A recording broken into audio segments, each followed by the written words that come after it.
So, good afternoon, everyone. Today we are going to have a set of academic lectures again, similar to what we have been doing since the previous terms as a lab.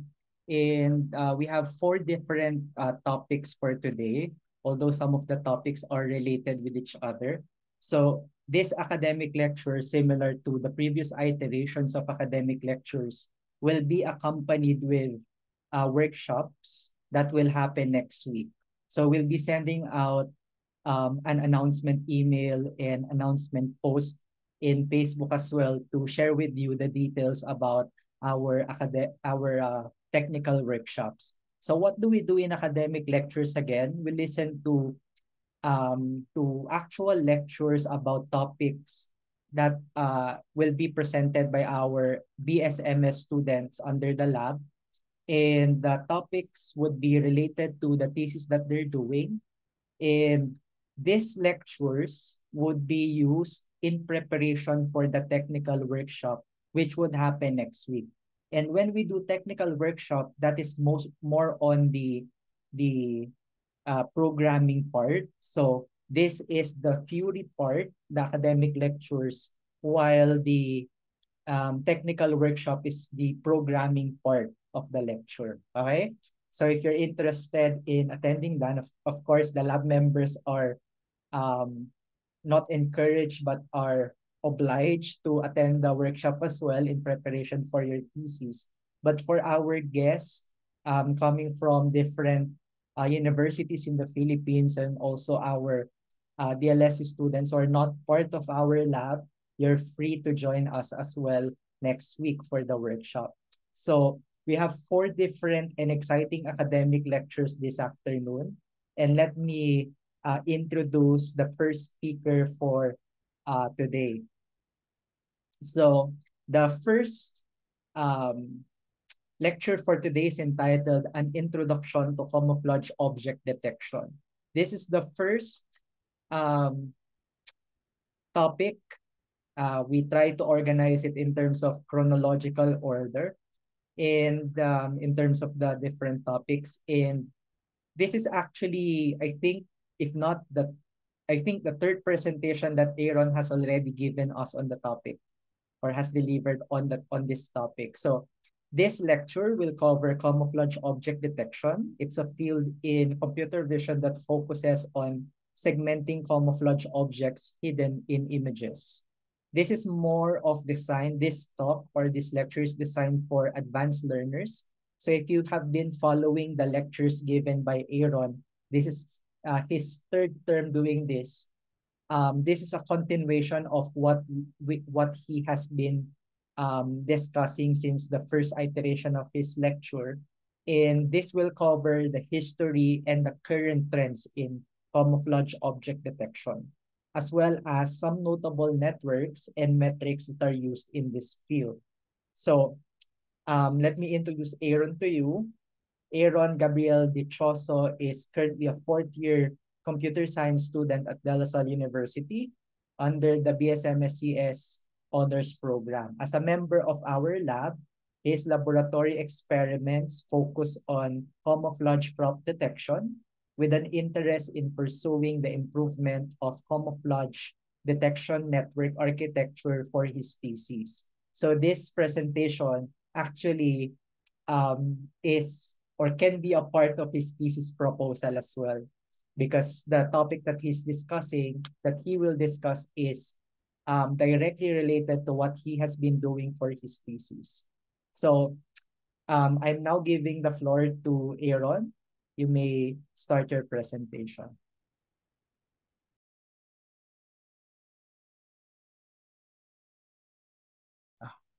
Hello, everyone. So thank you, Sir Aaron, for that wonderful introduction. And thank you again for everyone for attending this lecture. Once again, I'm here to present regarding camouflage object detection.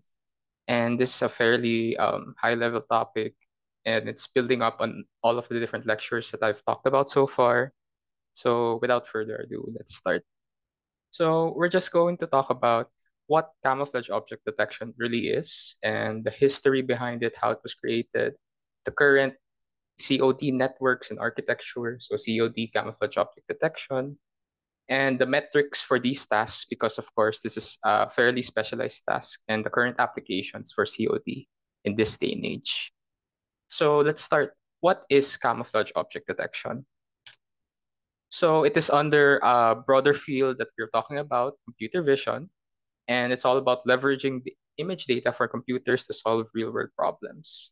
Under computer vision, there are three specific tasks that we usually encounter. And these are the tasks of image identification or classification, object detection, and object segmentation. So image identification, it's assigning labels to an image that best describe the subject of an image. So this is just outputting one specific label given one specific image. Object detection extends upon this task by allowing multiple objects to be detected in one image and multiple labels to be assigned to those objects. So these objects are also bounded with their position using the bounding box seen here.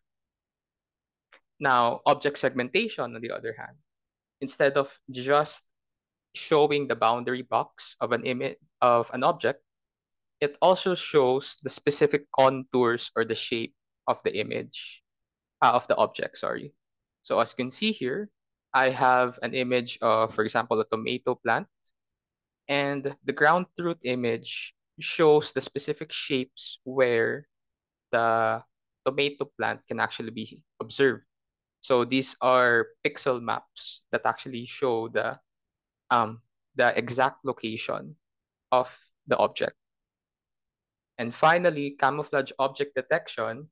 Now, camouflage object detection is a bit of a misnomer because it's actually a segmentation task. It's actually a really it's just a really misnomer kind of name.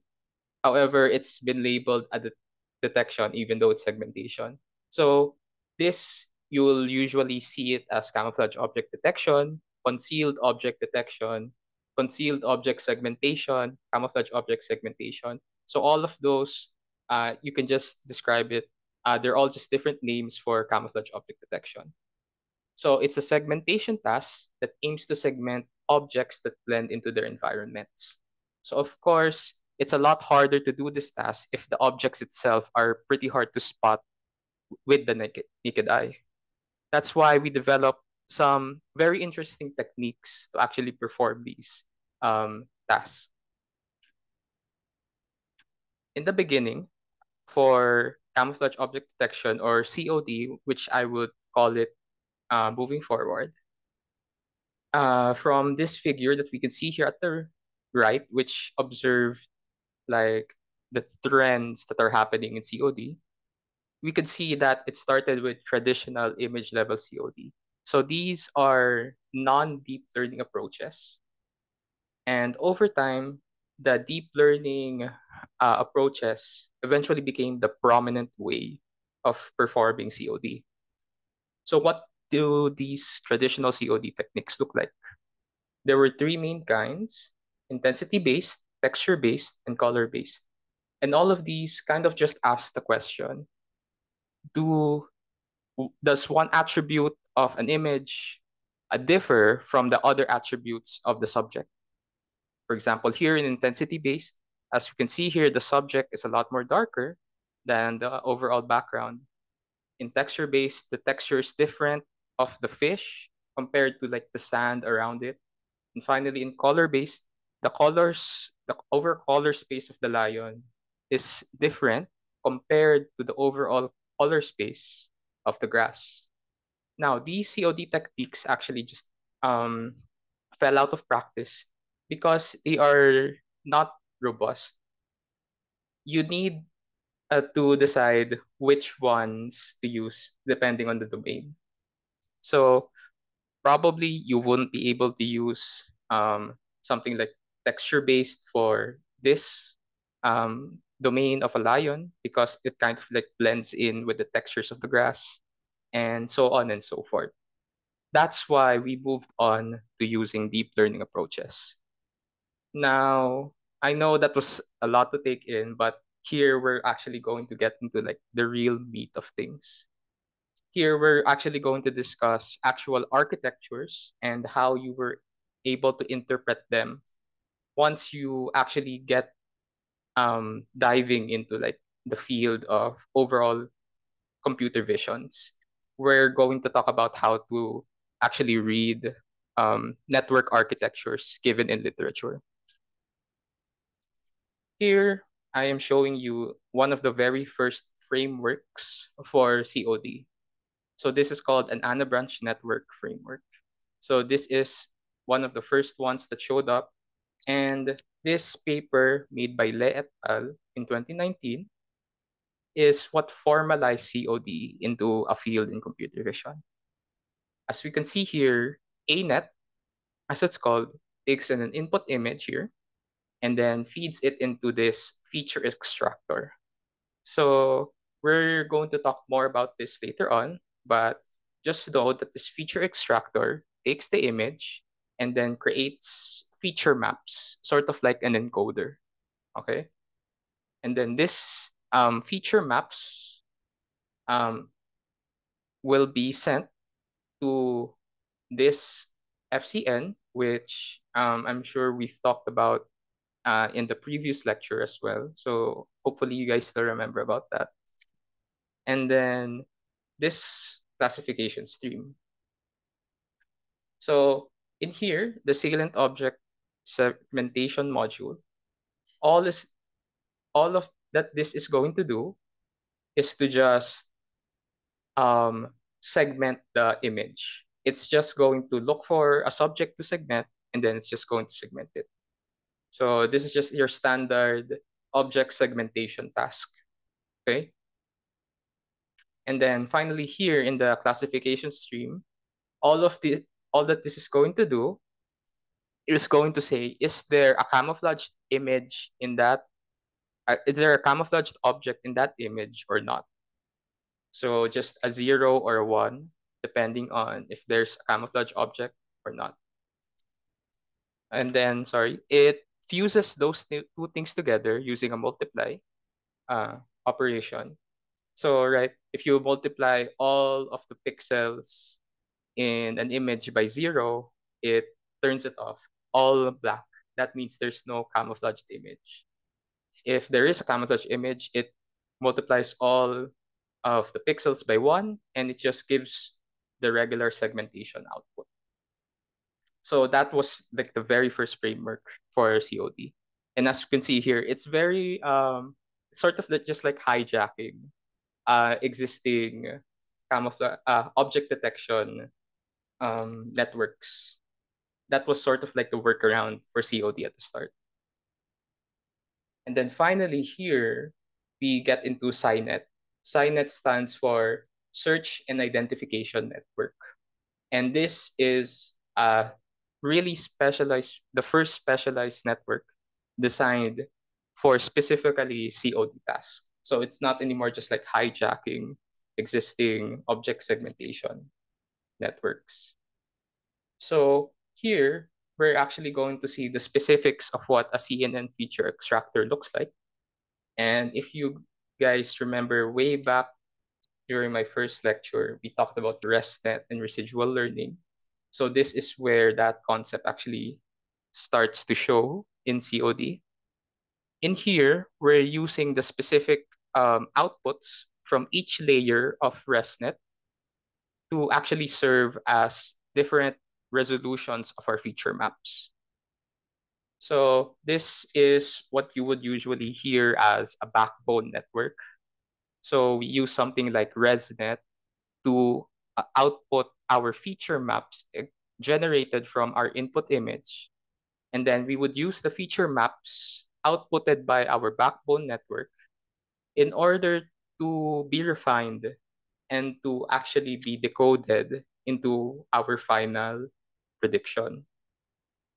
So that is what these x0, x1, x2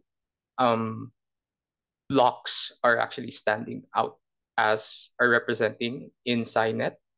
Just different modules or stopping points here in ResNet 50. So as we talked about, SciNet has two modules, a search module and identification module. So the search module uses something called these receptive fields, which just performs a lot of convolution operations in order to just learn the different features of the image at different resolutions. So as we can see here, it's learning sum at x1 and x2, as x0 at x1, sum at x2 and x4, sum at x3 and x4, and sum at x4. So it's just learning what the image looks like in different resolutions in order to see if there is a like an object that stands out that can be segmented out. So that's just kind of like searching it. And then these outputs of the receptive fields go into something called the partial decoder component. So this is what actually generates an output image. Now, as we can see here, SciNet actually actually outputs two output images: the search output image, the identification output image. And this identification output image is the final output. This other one, the search output image, this is just for loss computation so that you can refine the search module independently from the identification module. So we'll see this more going forward with other architectures where they have different modules with different loss computations as well. That's why they have multiple images and just like one final image output. So like this is the final prediction. This is used for loss. Is everyone all good so far? Can I have like a reaction or something from the crowd? Thank you. Okay. So now we're going to move on to something I would say very impactful for computer vision in general. And that was the introduction of vision transformers. So as we've seen before with ANet and SciNet, they both used a convolutional neural network feature extractor. So for SciNet, it was using ResNet, and for ANet, it was just a framework that you can use any CNN feature extractor. In here, for visions transformers, the innovation made was that instead of using something like ResNet, what if we used a transformer architecture instead? So this trend in computer vision mainly stemmed from the growing success being found in natural language processing and LLMs that use transformer architecture as well. And they wanted to have that same performance gains be seen in computer vision. So this, we're going to talk about transformer architecture as well, but just like a really brief talk, not too deep because I know we're in computer vision, so this is fairly new to us.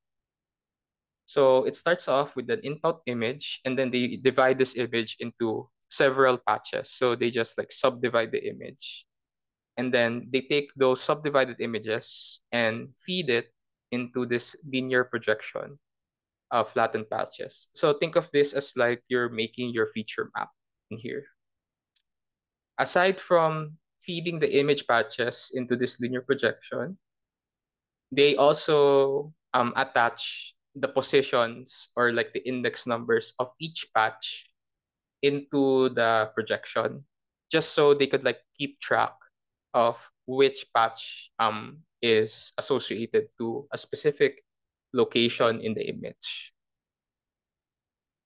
After that, this projection is fed into the transformer architecture. So it takes this embedded patches and it feeds it to this transformer network. And this loops multiple times. So after taking the image here and performing all of these operations, it goes back to the starting point and does it several times over and over again. So think of this as like the hidden layers of a network. So L actually corresponds to the number of layers that you want your transformer to have. So if I put this to 8, this is our transformer is going to have 8 layers of encoding to it. And then finally, it's just going to output it as uh like the feature map in here. So this transformer architecture, we're going to see it moving forward in all of our different architectures as well. Starting off with something like this, PopNet. So PopNet, what is special about them is that they actually perform two innovations here. One is like using transformer architecture for their feature extraction in here.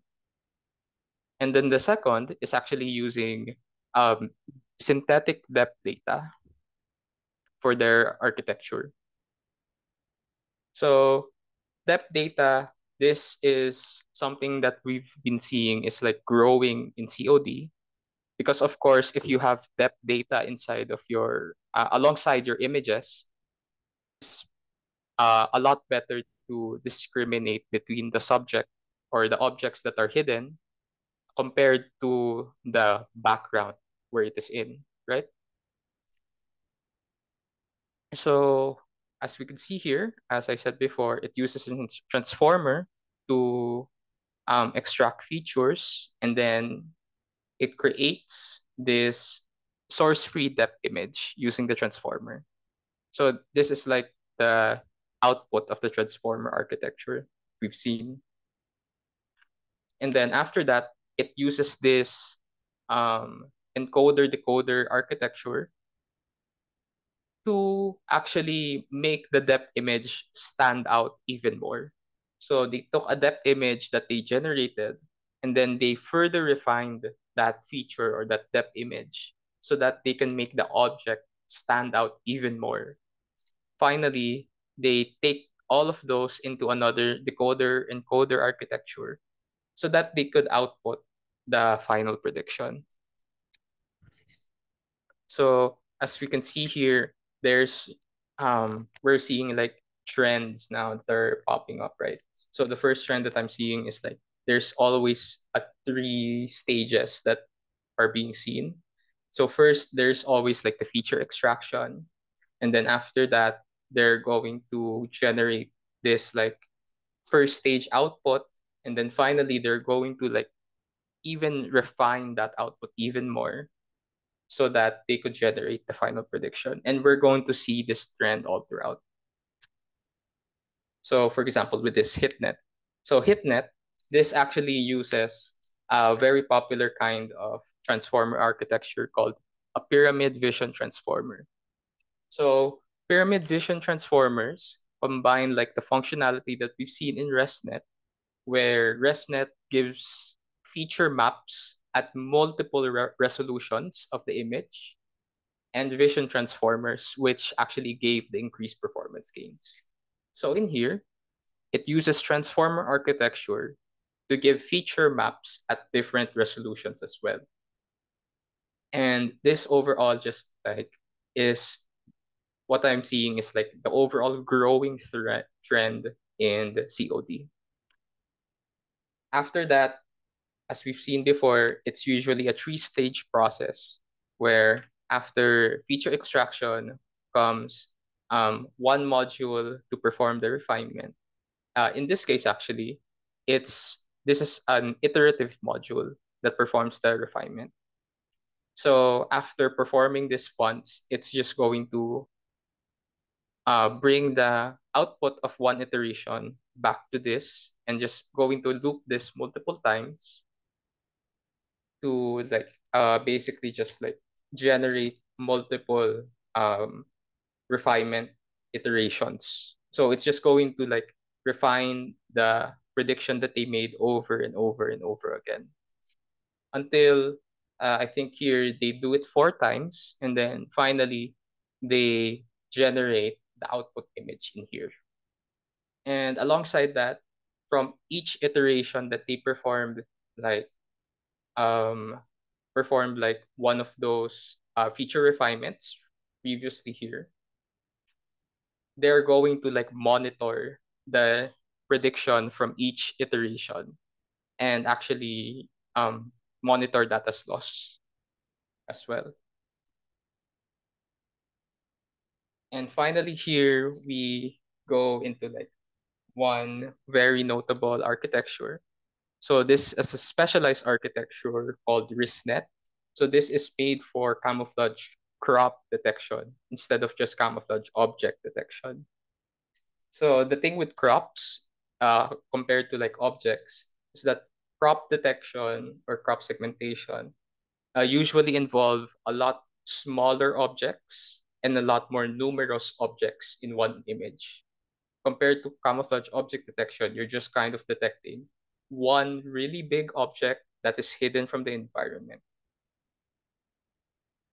So RISNet architecture also uses, it's heavily inspired by HitNet before. And here we can actually really see all of the inspirations coming into play for this state-of-the-art architecture for for camouflage crop detection. So in here, we're also using a pyramid vision transformer as before, compared to um, before with HitNet. And then we use another module here called Aerospatial Pyramid Pooling. So this is just to further magnify all of the different features. And then after that, we can also see like the multi-iterative process coming to play with iteration one, decoding all of the features here, and then um, doing multiple feature refinement modules as well. Just like HitNet and just like SciNet, all before that. Yeah. So yeah, as we've discussed before, the basic framework is coming into play where you have one feature extraction and then feature refinement, however many iterations that is. You monitor each iteration or each module of feature refinement as loss. And then finally, you generate your final output. So that's the overall framework that we're working with in COD networks. If you guys are actually also thinking of performing camouflage object detection for your projects or your thesis or such as. Okay. And finally, we move in for the metrics. So as discussed before, COD is a very specialized task, and for that, we need specialized metrics as well. So the first metric that we look at is called mean absolute error. So this is just a standard metric that you might have seen in other object segmentation tasks as well. And all it is that you're just taking the error from each pixel from the ground truth in the prediction, and then you're taking the average of that. That's all it is really. So the lower this number and the less error that you have, the higher this number, the higher error that you have with your network. So I'll show the formula in here since it's a pretty standard formula that you guys might have seen already. And we'll move into like the really specialized metrics as well. Starting with this weighted F beta measure. So this was made by Margolin et al. In 2014 to address three main flaws with existing metrics. So these are the three main flaws: interpolation error. So back then, if you've heard area under the curve and average precision, using those metrics did not result in proper comparisons because usually it would assign the same score or the same weight to two different prediction maps where one is clearly a lot more useful than the other one. So these three flaws actually contributed to that problem in COD. So because of that, they created this, the F beta measure. So I'm going to walk through how this is all computed, okay? So it the F beta measure stems from the F beta that you've all heard before in, like, when you're making your confusion matrix, and then you're taking like your true positives, true negatives, etc., and then you're computing the precision recall. However, there are like a little bit slight differences to how you would compute it instead. And those actually were adjustments made in response to the flaws that they discovered. So in here, they redefined how to compute for yung four basic quantities. And then finally, they incorporated things like detection error and pixel dependency and pixel importance in here. So instead of computing the four basic quantities using something like this curve, which was the flaw back then, they computed it using these formulas instead. So you would take your prediction and your ground truth represented by D and G, and you would redefine it into a column vector. So instead of an image, you're going to take all of the pixels here and line them up into one massive column vector. And then that's how you're going to define your image and ground truth, and then you're going to use these formulas instead to compute for your four basic quantities. So this is your true positive, true negative, false positive, false negative, okay? Then after doing that, instead of just doing that, they also incorporated detection error instead. So they just took like the absolute difference between the ground truth, here, and your prediction. And they took the error of that, just absolute difference, okay? And then as we see here, with the four basic quantities and the detection error, you could then redefine the four basic quantities using detection error in here. And that's what they did next. So from here, they took these two formulas and then they just made new formulas using that error. Okay? So all of that is like pretty easy so far. And then after that, they incorporated this, which is yung this actually incorporates yung pixel dependency and yung pixel importance, which we'll see later. And they just redefined all of the four basic quantities again using this e raised to omega. And e raised to omega uses the minimum of e multiplied by e times a, then multiplied by b. And we'll see the values for a and b later. So a is actually the pixel dependency. And this is just the formula that they use to compute for pixel dependency. And for B, pixel importance. Okay. And after computing for the four basic quantities, you could then actually compute for precision, then compute for recall, just as similar to how we've always computed those metrics. And then finally, you could compute for the F beta measure. This beta here, this is going to be a hyperparameter that depends on your measure. Usually they set this to 0.95 or something. Okay, so we've talked about two metrics now. Mean absolute error for the overall detection error, F beta measure for the overall detection performance. So next, we're actually going to talk about shapes and edges. So S measure focus on the structures and the shape of the results.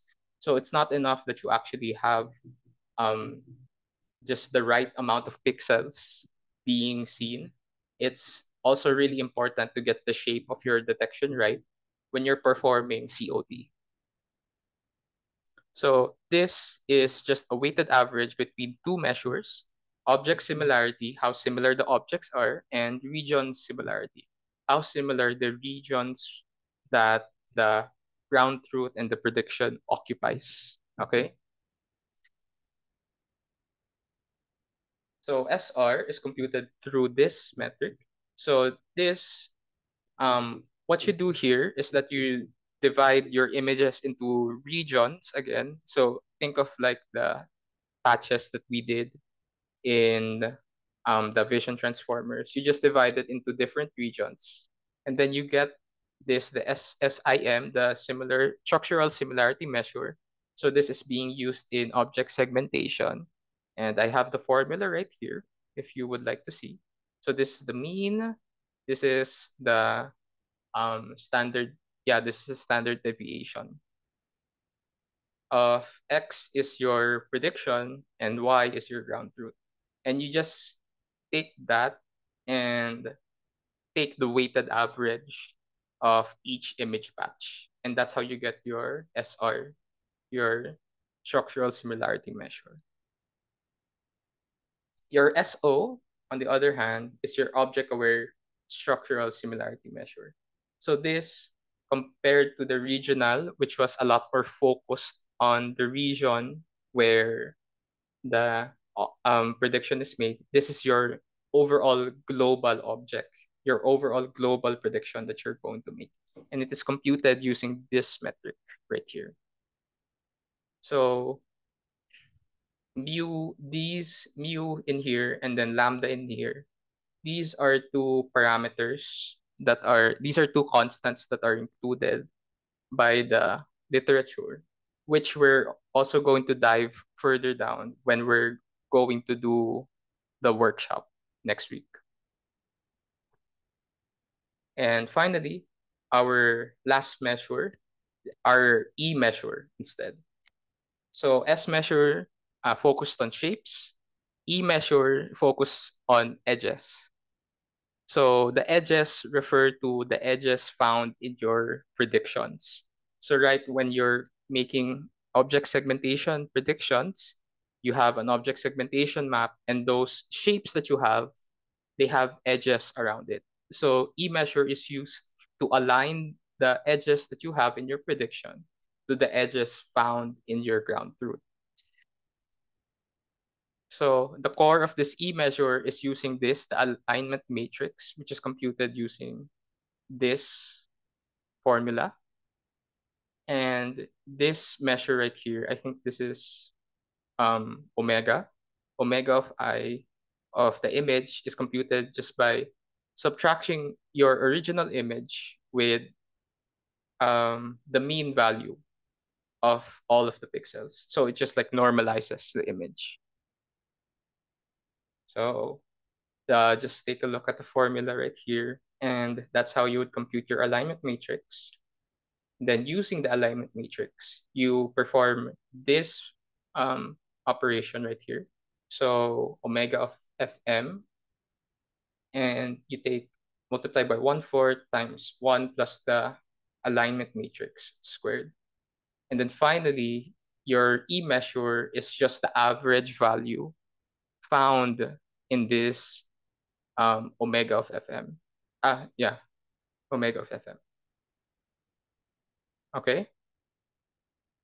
So I'm sure those are like very complicated maths that we've just talked about. But rest assured, a lot of these maths for computing the measure, when we're actually going to dive into the workshop, we're going to use like a very popular library for just computing all of these measures. And it's all abstracted away once we've actually dived into the workshop. But it's just important for you to know just how these measures work and what do each measures mean. So this is just like a summary of all of the measures right here and what do those actually mean. So MAE here, just to like summarize, This is just your overall pixel error, just how far away your pixels that you have compared to the ground truth. This F beta measure, this talks about the overall object that you have segmented. So did you miss some parts? Did you segment well? Just overall performance. This is F weighted beta measure. S measure here, structural similarity. This is all about the shape of your prediction. If your shape is very close to the ground truth, then it's a high value. If it's not close at all and it's broken or it's very poor, it's a low value. Finally, enhanced alignment measure. High value means your edges align to the ground truth. Low values mean your edges don't align to the ground truth. And finally, we're going to talk about your current applications for COD right now. So if you guys are like really interested to see where this is going, I have you covered. So first off, the most prominent use that we're seeing right now is for military use, because of course it's for breaking away camouflage. You could see like very scary applications for this, where you could spot soldiers actually moving into an area and just rendering their camouflage useless just using computer vision. Aside from that, medical imaging as well, because for example here for the polyps seen here, usually they have like similar colors to the overall tissues found in um, like medical image. So COD actually lends its hand in these applications as well. My domain here, camouflage crop detection, as discussed before, it is very different from camouflage object detection, because in COD, you're usually detecting one large object that is hidden from the environment. Here in camouflage crop detections, you're detecting you're segmenting numerous small objects hidden from the environment. And finally, video COD. So this is very, very like the latest in innovations in COD, because it takes a lot of high performance networks in here as well. And you need like a lot of image data for this, because you're actually just segmenting videos in real time. And currently um there's this preprint of a paper that's hasn't been released yet, called Camovid 60K. So this is going to be like a really large scale video COD data set, filled with like different animals moving in its environment. So this is like the latest of the latest high performance COD applications of the day. So that's all for my presentation for today. You may raise your questions to me. And if you guys are interested in looking at all of the different references that I looked at, here they are.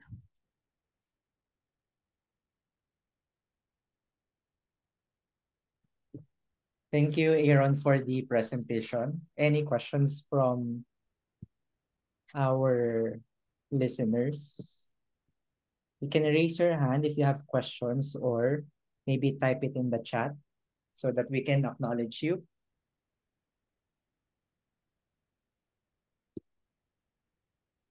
Anyone? I actually have a question while we're waiting for some questions. My question is, can we go back to the CNET architecture, or SciNet architecture rather? Yes, sir. So in this presentation, you've seen a lot of different modules. This is especially special for my undergraduate class, some of my students are here. So you'll be seeing something similar in our lectures as well, dun sa elective class natin. So my question for this one, teka, I think it's the next slide. Next slide, please. So under the SciNet architecture, you have here X0, X1, X2, X3. Can you define this part again for us? Yes, sir. So these blocks X0, X1, X2, X3, they correspond to like specific checkpoints here in ResNet. So right in ResNet, as we dive deeper into these iterations, your feature maps get more and more refined and get more and more specific. So what they thought of doing is they separate each from each like checkpoint here in ResNet. So these X0, X1, these are like fairly like low level features that are very coarse. So just like the overall shape of the image, usually you'll find it in here. And then finally in here, as you go deeper, you dive into like the details of the specific um contours of your parang segmentation.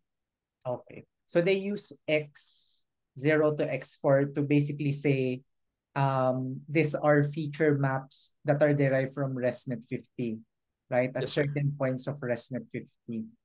Sir. Right?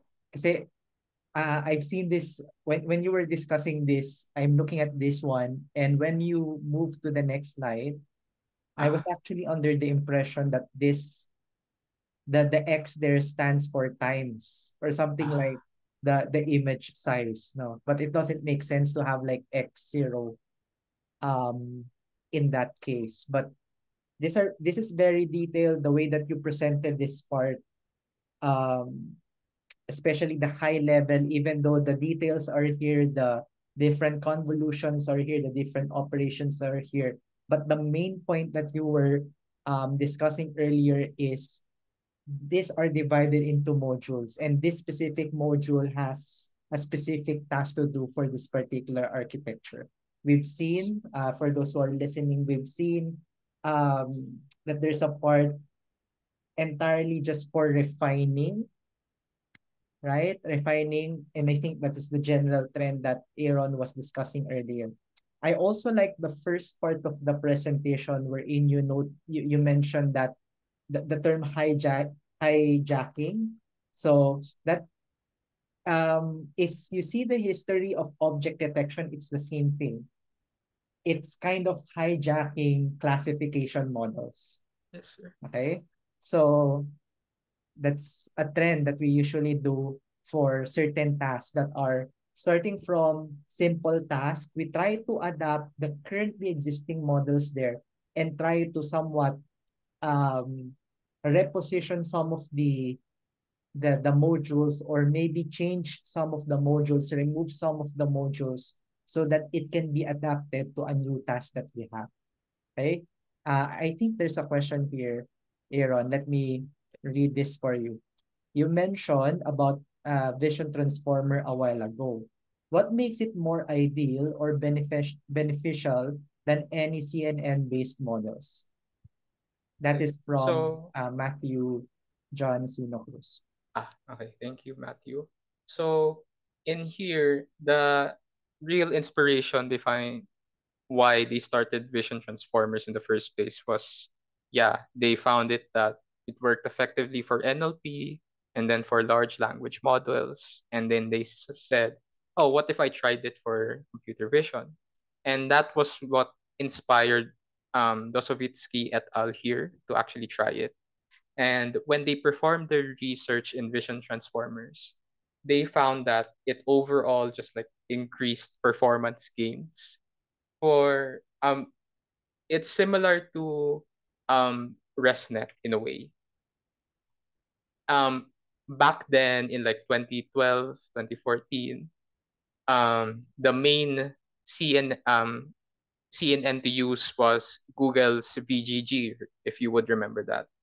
And after ResNet was introduced, everybody started using ResNet because they found that it overall increased performance without increasing the depth.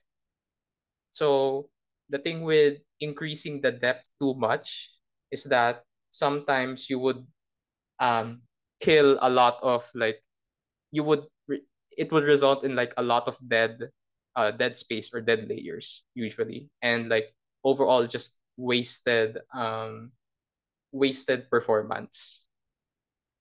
So in vision transformers, think of it as like making things a lot more efficient.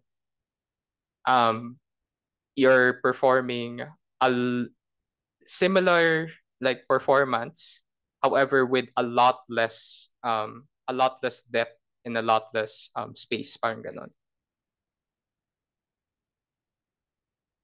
Is it possible to combine vision trans? Yes, it is definitely. So that's what's being shown here in PopNet and RisNet. So in here they use transformers, and then in here they use convolutions as well. Yeah. Also here in HitNet. So that's what's actually being done here. Okay. That's why, yeah. Yeah. Thank you. You have something to say, Aaron? Sorry. Uh, uh, that's it lang naman, sir. Okay. Okay. Just, yeah. Okay. Did we answer your question, Matthew? Thank you for that question, by the way. That's a very important question.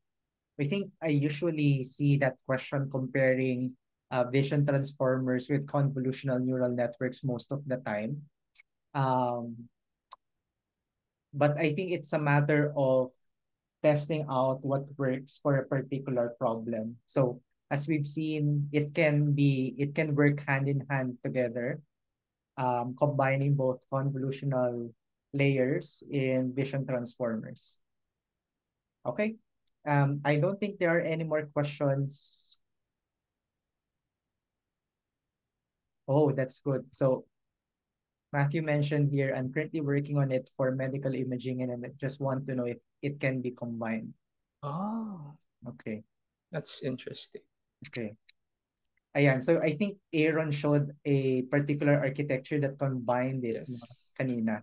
Oh, um, um, that's interesting that you say that, Matthew, no?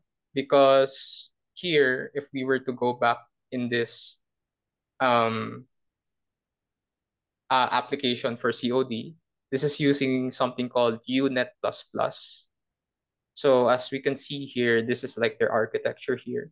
But what I would like to highlight actually is dito sa ITNet, ano, PopNet, actually. This whole architecture in here, this popping network, and then this encoder architecture, these are all inspired by UNet as well. So in my opinion, I think there's like some solid foundation for what you're thinking as well for medical imaging. Kasi this very architecture is used for medical imaging as well. And it's combining vision transformers. Yeah. So sometimes you adapt a certain existing network, you use it for extracting features. Tapos you add some other modules that would be used for doing the actual task that you want to do. Do you want to do classification? Do you want to do detection? Do you want to do segmentation? Right? So you can either use a transformer or a convolutional network for extracting the features. Then maybe design the latter part of the network so that it can be used for the task that you want to do. Okay? Okay. Thank you for the questions. Thank you, Aaron, again for the presentation and for giving us 3 lectures about object segmentation. I think only Aaron is the only one working on segmentation in our lab. So this set of lectures are very much helpful for uh, next set of students who want to do segmentation in the future. Thank you, Aaron. Sir, Okay.